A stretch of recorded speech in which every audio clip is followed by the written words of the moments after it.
పుత్ర పవిత్రాత్మ నామమున ఆమేన్.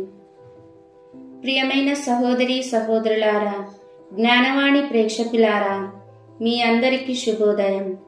ఈనాడు మనందరం కూడా యెహోషువ గ్రంథం నుండి జెరికో పట్టణం గురించి ధ్యానించుకుందాం. మనకు సింధు, హరప్ప, ఈజిప్ట్ నాగరికతలు మనకు తెలుసు.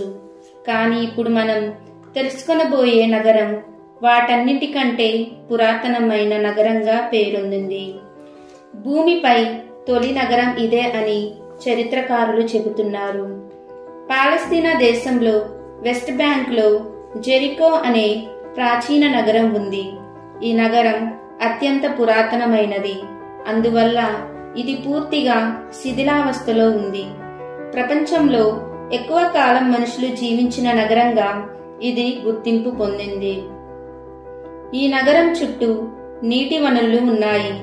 ఇందులో నివసించే ప్రజలు దేవుని పట్ల భయభక్తులు ఉండకపోయేసరికి దేవుడు ఆగ్రహించి ఈ నగరాన్ని నాశనం చేసి ఇజ్రాయేలీల వశం చేయమని యెహోషువను ఆజ్ఞాపించాడు యావే దేవుడు.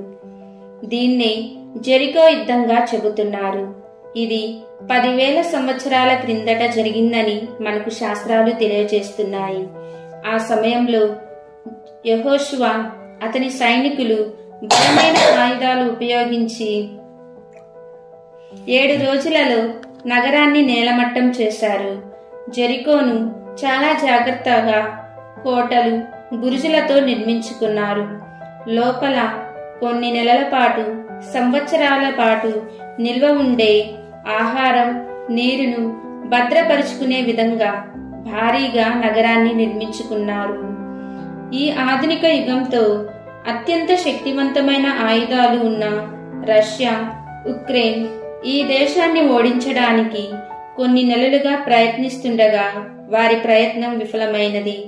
కానీ యెహోషువ బలముతో, శక్తితో ఈ నగరాన్ని 7 రోజులలో ధ్వంసం చేసి చరిత్రలో మిగిలిపోయాడు.